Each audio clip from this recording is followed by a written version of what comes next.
உச்சிமலை விளக்காக உலகம் முக்கள் கொண்டதான பச்சை பசு தமிழ்நாட்டில் தமிழ் பாய்கிற வாழ்வதுதான் வாழ்வு, மூதறிவு உள்ளது வாழ்வு, முத்தமிழ் கற்பதுதான் வாழ்வு என வரலாற்றில் இடம் பிடித்து வாழ்ந்து கொண்டிருக்கக்கூடிய நண்பர்களையும் வரலாறாகவே வாழப்படும் இடத்தை தோழர்களையும் பணிவாக வணங்கி பேசப் போகிற என்னுடைய தலைப்பில் இறங்கி இன்று நான் பேசப் போகிற தலைப்போ நன்றிக்கு வித்தாகும் நல்லொழுக்கம். தலைப்பிற்குள் போவதற்கு முன்னால் நடுவர்களே, தமிழர்களுக்கு என்று ஒரு சிறப்பு உண்டு.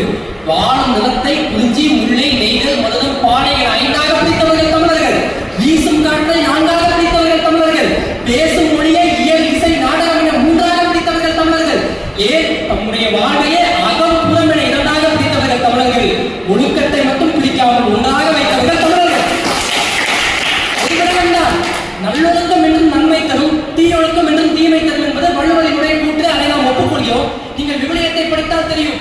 இயேசுநாதர் அழகாக சொல்லியிருப்பார், ஆண்டவரே இவர்கள் தங்களினுடைய அறியாமையினால் என்னை சிலுவையில் துன்புறுத்துகிறார்கள், எனவே இவர்களை மன்னியும் என்று சொன்ன இயேசுதானே இந்த உலகம் போற்றுகிறது.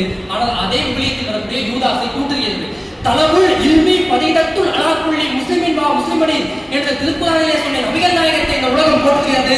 ஆனால் அதே திருக்குறானில் வரக்கூடிய அமாசை இந்த உலகம் மனது தூற்றுகிறது.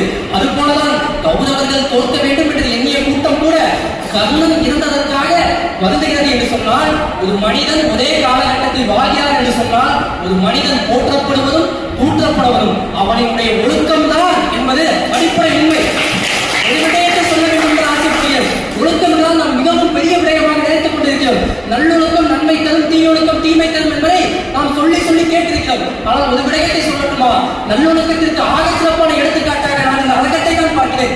காரணம், 20 வயதில் இன்றும் உங்கள் முன்னால் என்று நான் பேசிக் கொண்டிருக்கிறேன் என்று சொன்னால், அது 20 வயதில் நான் செய்த நல்லொழுக்கம் என்றால், இந்த 20 வயதில் எனக்கு போட்டியாக ஒரு பள்ளி மாணவன் ஒரு பள்ளி மாணவி வந்து பேசுகிறார்களே, அது அவர்களுடைய நல்லொழுக்கம்.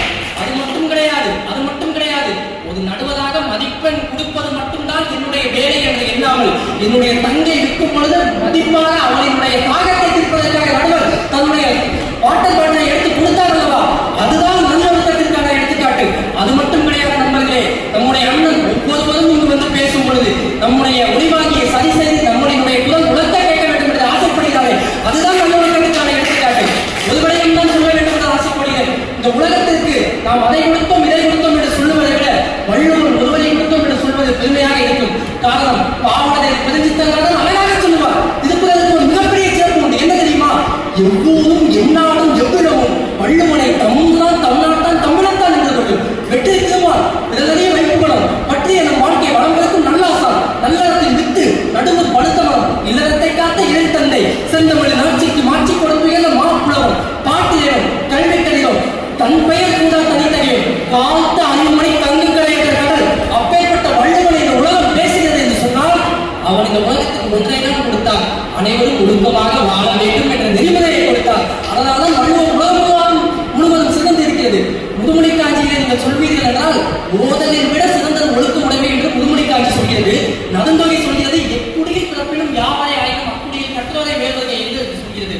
ஆனால் வள்ளுவன் சொல்கிறார், நீ உயர்ந்த குடியில் பிறந்து உன்னிடத்தில் ஒழுக்கம் இல்லை என்றால் நீ தாழ்ந்த குடிக்கு ஒப்பாக மாறுவாய்.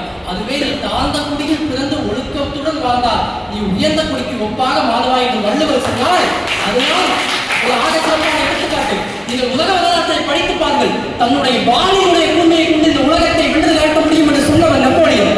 தன்னுடைய பேனாவினுடைய நுனியினுடைய ஆயுதமாக எண்ணி இந்த உலகத்தை வென்று காட்ட வேண்டும் என்று சொன்னவர் வால்டர். அறிவுனால் ஆகச்சிறப்பான ஆயுதம் என சொல்லி இந்த உலகத்தை வென்று காட்ட வேண்டும் என்று சொன்னவர் சாக்ரட்டிஸ் என்றால், உங்களுடைய உயிரை விடவும் அதிகமாக இருப்பது ஒழுக்கம் என்றுதான் வள்ளுவர் சொல்லியிருக்கிறார். இறுதியாக நான் உடனே மட்டும் சொல்லி உரையை முடிக்க வேண்டும் என்று ஆசைப்படுகிறேன். என்னுடைய தம்பிமார்களும் தங்கிமார்களும் பேசிக் கொண்டிருக்கும் போது அங்கு இருக்கக்கூடிய அந்த குட்டி தம்பி கட்டிக் கொண்டிருந்தார். நான் என்ன தெரியுமா சிந்தித்தேன்?